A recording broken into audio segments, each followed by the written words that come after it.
সংসারে সব থেকে বড়, সব থেকে মহান কোন প্রাণী?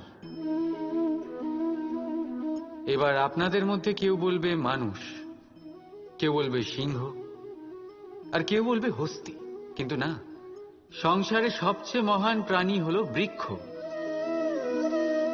সেই বৃক্ষ যা আমাদের আহার করতে ফল দেয়, বাঁচার জন্য প্রাণ বায়ু দেয়, গরমে শীতল ছায়া দেয়, আর শুকিয়ে যাওয়ার পরও আমাদের জ্বালানোর জন্য কাঠ দিয়ে যায়। এবার আপনারা হয়তো ভাবছেন আমি হঠাৎ বৃক্ষের গুণগান কেন গেয়ে চলেছি। আমার বলার উদ্দেশ্য ওই বৃক্ষের অনেক গভীরে, সেই বীজকে নিয়ে, যা আপনাকে না ফল দেয়, না ছায়া, আর না কাঠ। শুধু ভিজে মাটির নিচে সে লড়াই করতে থাকে, অঙ্কুরিত হয় মাটির নিচে একটি বৃক্ষকে আকার দেওয়ার জন্য। প্রদীপ কি?